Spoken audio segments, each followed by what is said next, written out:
What's up, y'all? This is my complete overview and guide to Canyon Lake. So, how I want to do this today is I want to start with the Navionics mapping, as I normally do, and I want to go over some of my key areas, what I normally do on the lake. Obviously, there's seasonality and a lot of other factors besides just the location that I select for fishing, but um, that's kind of how I'm going to break things up. I'm going to start with the location, and I'm going to talk about some of the key strategies that I use. Talk a little bit about what time of year,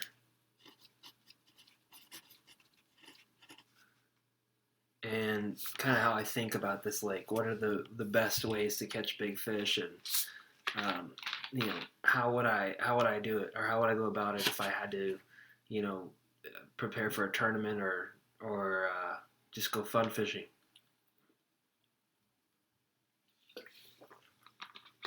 Gotta have some of that Topo Chico.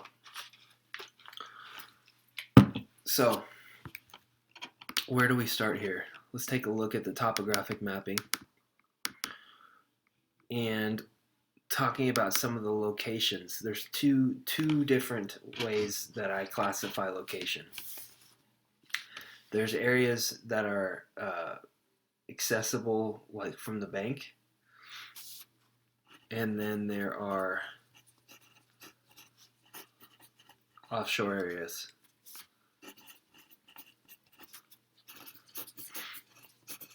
Now, you can do either one.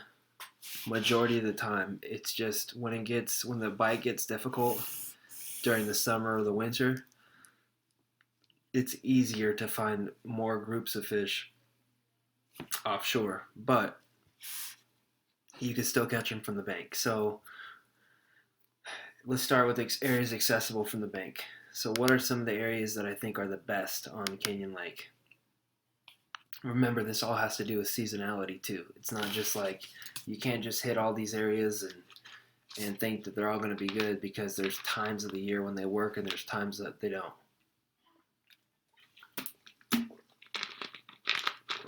So let's take a look. First, we're going to go from the dam side to the river. The first area is this point right here. Here's your dam. Here's the point. These little groupings of contour lines right here are good. That's more of an offshore deal, but just we're going to start with accessible from the bank. I don't want to get ahead of myself. What you could do is, if you weren't using your mapping and you were just fishing traditionally, I guess, you can start at an area where there's this large flat here, and it kind of tapers down to this where the contour lines get very close together. So you can actually start from like right here to, right here. You could fish that whole stretch of bank. And the reason why I would suggest that is because that's an area where this channel comes in and touches. So anywhere where the channel comes in and touches, it always means that bigger fish can get access to deep water quickly from the bank. So maybe I would run along the side of this point here into where it flattens out, like even maybe into here. This point right here where it's really tight, and then it starts opening up right here and gets a little wider and flatter. This section from here to here is the transitionary area. But this section from here to here is more the shear area, or drops off quickly. So this point's a good point. That is the whole theory, I guess. Well, it's not a theory. It's a good point. So same thing on this side. It's a little flattened out over here compared to the rest. I know it's kind of hard to tell, but it does get really sheer over here. I would say probably the best place that I would fish here would be from like right here to like right here. And there's reasons, but specifically it's just a transition area.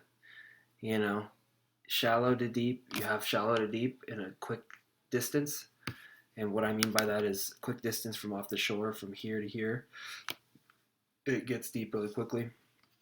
But it's also about fishing the areas where the flat converges to the shear. You know, where it's kind of that it's not quite like this and it's not quite like this. It's kind of that intermediate where the two blend and they meet. That's a good point. And we're only talking about accessible from the bank right now.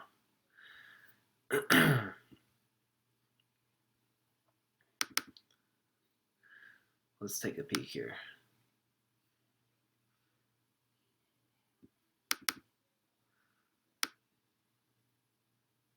So this boat ramp right here, this is number one. This whole bank here, from this point to here, this is a shear. This is where the channel comes in close here. It's kind of a pinch point, or it's not a pinch point or a funnel. It's like it's just it's a channel swing. It's a channel swing. So from here to here, and you see it says flooded timber.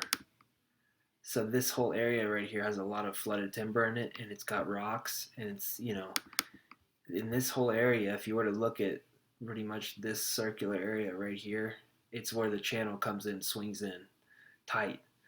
So that's good. This point's good right here, kind of where it's converging from flat to shear on this corner. That's a good area.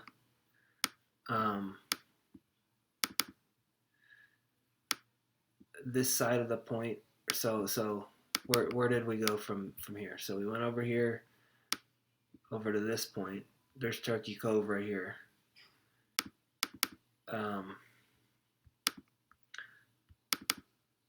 This point right here, you could see the natural creek channel. It converges and touches right here on this corner. So maybe from, see, it's kind of flat in here, kind of flat, and then it kind of starts getting tighter contour lines like right here until about right here, and then it gets really tight around this corner. I would say that from here to here is a good transitionary area. There's times of the year where the closer that you can possibly be, as close as you could possibly be to that channel, is better. You know, like on this corner, but I feel like fish don't relate as much the majority of the time to just the shear. It's like, hey, there's shear, but then there's something along that edge, like an outcropping or something. Like if you were to fish directly on where this channel touches, like this corner right here where it's real aggressive, if you were to fish on that edge, you'd be more looking for a big boulder that comes out a longer way than the rest of the bank or something like that. This is kind of like a flat point right here. It's shear right here. It flattens out here. This is a good transitionary area right here. I've caught quite a few fish off that at certain times of the year. Of course, you got this point here where it's really flat and then it breaks really sheer. This right here on the tip of the point's good.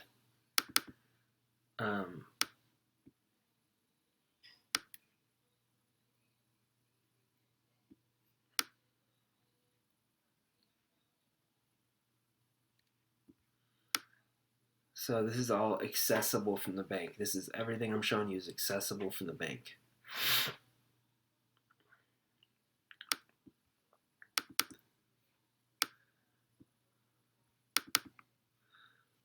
This island right here, while it may not be that you can walk from island to island, you know, from land, I still consider it accessible from the bank because it's more traditional fishing.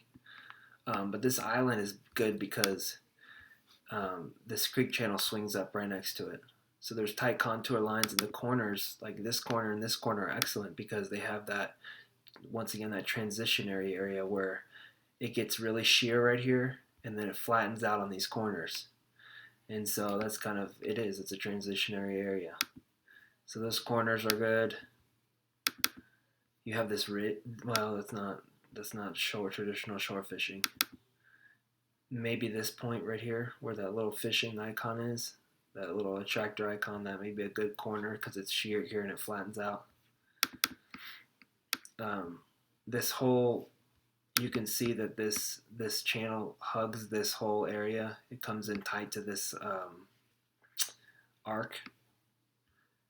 Um, so, you know, from right here to right here, where it comes in close and touches, that's a good area during certain times of the year.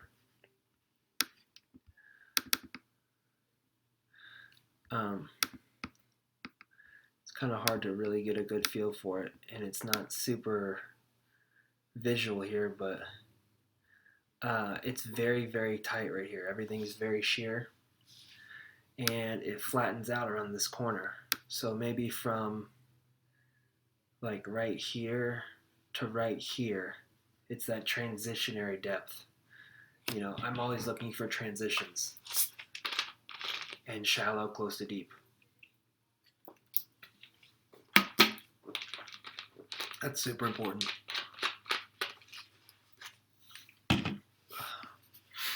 Of course, just to kind of give you a reference again where we're at, of course, this point here is a great point. Comes out a long ways, has a lot of good depth to it. It's very rocky. There's a lot of current that blows across it, and this could be wind generated, current.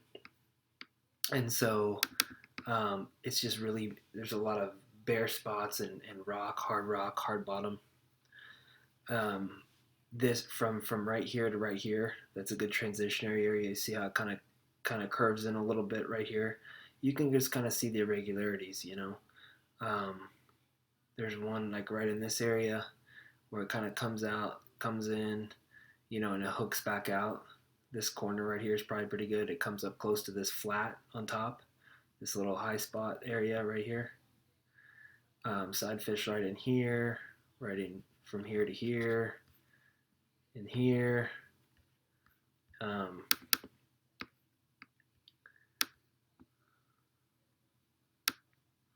Once again, this is all like traditional fishing. If we go across the lake right here to this island, here's the marina, here's the island. Once again, looking for transitionary areas. You have this where the contour lines are spread out more, like in this area here, and then they get dark. All the lines get dark because it gets more sheer. The contour lines are closer, so it changes in a shorter distance. Changes more in a shorter distance. So where that connects with this flattened area on this corner, that's great.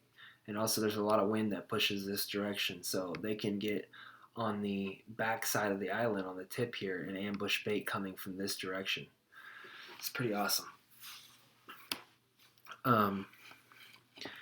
You would be tempted to think that the same goes for this corner over here, or the back side of the island, but that side doesn't see as much wind because the wind rolls over this corner and dies by the time it gets to this point.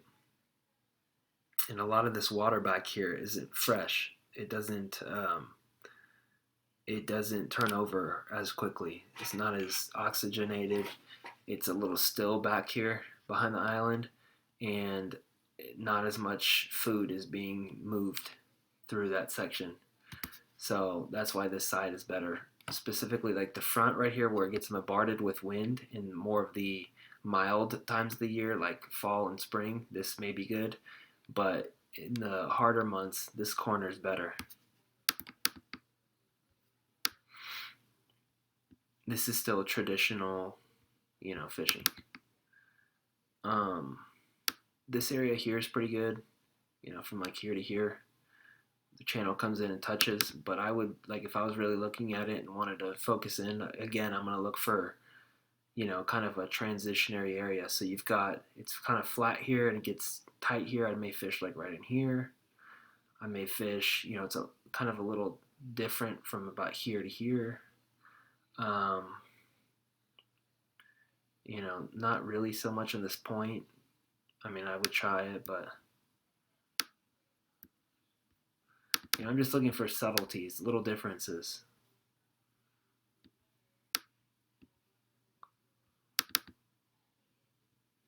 This is a good point here, where you have these two little, it's like little fingers. This is in the northwest side of the lake. So you see the channel snakes in here. This point here is pretty good. I've caught some fish off that point. This point here, you got this little, where the contour line's lacking right there, it's like a little spherical area. It's like a little circular area, rather. That's a high spot there, so there's a hard bottom. And this channel comes in right here close to the bank. So like from here to here, it comes in really tight. Maybe I'd fish from like right here around to like right here, This right here is going to be more mild time of the year. Like I said, fall or spring. This to here, and from here to about here is going to be more, summer type or late fall. This is good here, this bank. Channel swings in really tight. If it's, like I say, if it's all uniform like that and it's just sheer, I'm going to look at the corners where it starts to flatten out from being sheer like that, or I'm going to look for an outcropping or something different along this whole featureless wall. I'm not saying it's featureless on the bottom, but it's kind of uniform, right? There's no difference. So that's kind of, I have more areas, I guess, but, this is one where the channel comes in tight right here. There's like a crappie dock over here.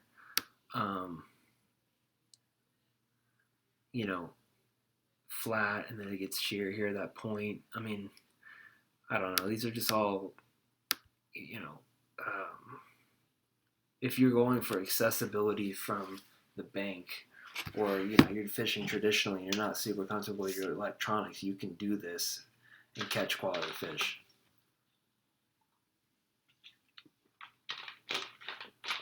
You just still have to keep in mind your mapping. You need a paper map or something. You don't need a GPS, but you need a paper map, or you need to learn how to read the bank and identify, the slopes of the bank and where they transition. Look for differences in rock types, stuff like that.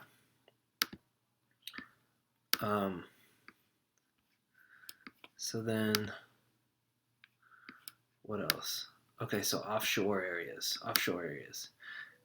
This is actually going to be more about locations than strategies, because I just don't have enough time. I may go over a few key presentations that I like to make, but this is going to be more just condensed. So offshore areas, real quick. All these areas that I talk about, not only do I just fish, I don't just fish randomly on the area that's offshore. I'm thinking about, I have to find some piece of cover. Those pieces of cover I'm looking for are either big rocks, big like brush piles, maybe a log or something, or a stump, log/stump for my records. So rocks, brush piles, log/stump. There's not really much grass in this lake. There's a few little small areas where there's grass, but it's not a grass lake. So those are the three things that I'm looking for mostly. With that in mind, I'll drive back and forth on these spots until I see that with my side imaging. I'll scroll my cursor over, mark the spot. I'll put on my down imaging, drive over it with down imaging, and make sure that my chart speed is the same as the boat speed. And then I know as soon as the back portion of my boat icon passes over it, I drop the marker over my right shoulder behind the motor, and it goes straight down the spot. And then what I do is I do a loop. I put the trolling motor in a loop around the waypoint, around the marker, and I make casts. And what that does is it brings it in on an arc from a different angle every time. So the fish see it from a different view. So that's kind of how I do it. But anyway, the spots that I'm looking at are this island. This is very general, because obviously, just like on the bank, there's portions of the island where channel comes close, or there's a road bed, or look, there's that deep spot right there and it's shallow right here up on top, or things like that. But just the general areas, I'm going to give the general areas. So that island there, this point right here off the end, not so much on the bank, but off the end.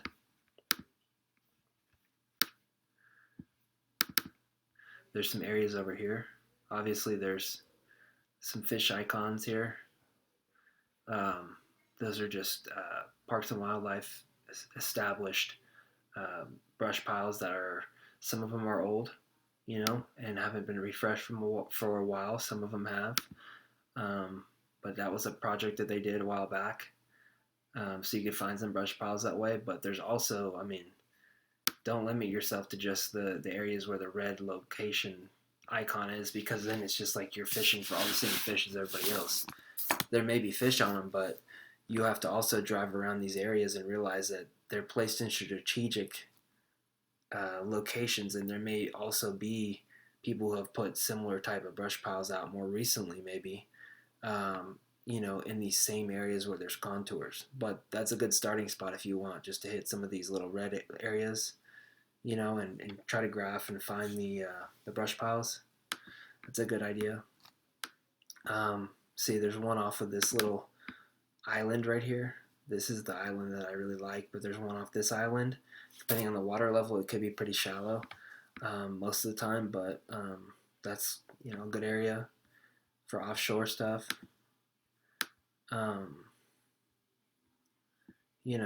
This little area here where you have, anytime you have a creek channel, which is this dotted blue line right here, converge with this creek channel. This is an intersection, so naturally this area here is a good stopping spot, where these highways converge.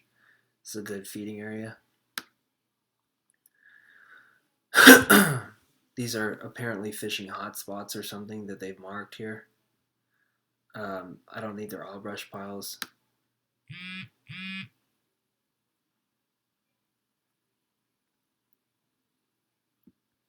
Okay.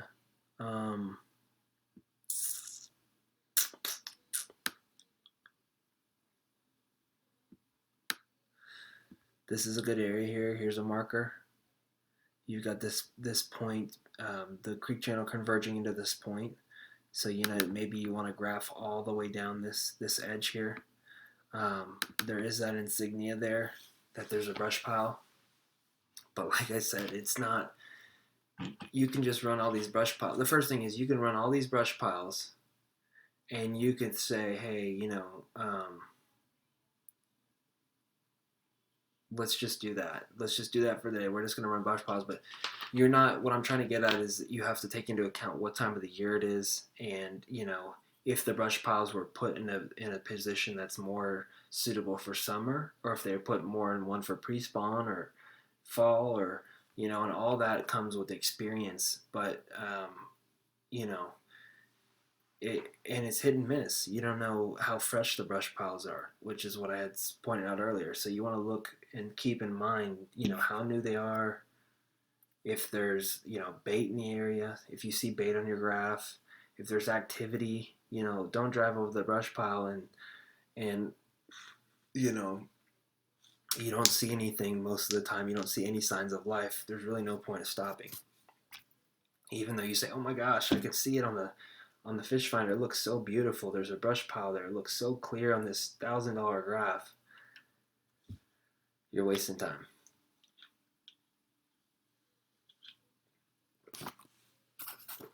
That being said, what other offshore areas do I like? This bar right here, I really like a lot. There's a lot of brush over it, all over it. But it fluctuates water level quite a bit. Here's a little high spot where it kind of shows itself as a landform. There's some brush on top of that you can see from out in the open. So this extends way out like a point underwater, and then you have all these creek channels converging. This one, this one, this one. That's a pretty good area.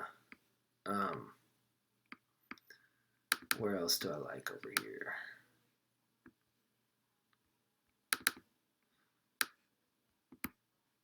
Here's a brush pile, here's a brush pile, here's a brush pile. Those are good. These two are good right now because of the creek channel coming close by. for the summertime and whatnot. But this one's good too. I mean, but it's shallow right now. The water level is not as high as it was, but you have this blue hatched line right here converging with this. So this is an intersection for like a highway, just like people, and this is a good feeding area. Um, this point's good. Maybe graph some of this stuff with your fish finder. Look along that edge. Obviously, the brush pile's here, but look along that edge. There may be other brush too. This is a really good point over here. Here's some brush piles and whatnot, but this point's got brush all over it and rocks, and people have put stuff all over it. Here's one right here. Really they're everywhere. All these brush piles. There's one off the tip of this island here. There's one on top of it. But that's the thing. This is actually a perfect example. Here's two different brush piles. So this brush pile, although it's pretty close to deep water, this is 32, 34 in here. It's kind of like a valley. This is a valley essentially. And then the main creek channel that wraps around here, it's more violent in the depth change. So while this one on top might be good in more mild months, like spring or fall, the one on the back end over here is more for extreme temperatures, when it gets to be winter or summer. It's that quick access to deep water, because whenever they're in a situation where it's really kind of not ideal weather, they'll just move vertically, to accommodate their needs with their swim bladder. So, obviously you could just hit all these red icons and, I guess eventually if you fish enough of them the right way, because that leads us into our next thing, which is real quickly the strategies. If you hit them the right way and what type of bait and everything, you may have success or you may not. You may pull up on a group of fish and they're not active, which is why you have to fish volume and a lot and fish percentages. So, what would be my top 3 presentations? I use a Texas rig for the first few hours in the morning and the last few hours in the evening. I use a Carolina rig for midday.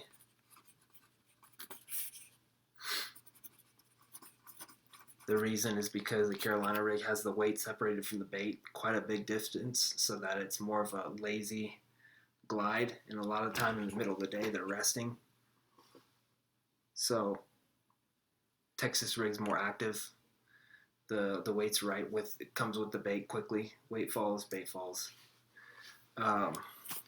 Texas rig, Carolina rig. I like swim baits a lot, especially on this lake when they're eating shad.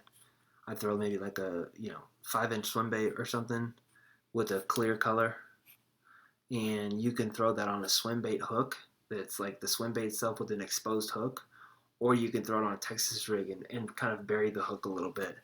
That seems to help if you're fishing in heavy brush or whatever. But if you're fishing rocks and it's kind of wide open, or it's just kind of a bare bottom, like a high spot or something, you can fish it, with the exposed. So swim baits, Texas rig, Carolina rig, and of course drop shot. That's probably the most effective bailout technique on all of these clear water lakes in the area. It's a real lazy, natural approach. And you pitch it out there and it falls, and then once it's there, you just twitch it on slack line, and it stays in that strike zone for a lot longer period of time. So that's just a little bit. It's kind of really a teaser more than anything, and I don't want to give up all the information. So that's kind of an overview of Canyon Lake. Thanks.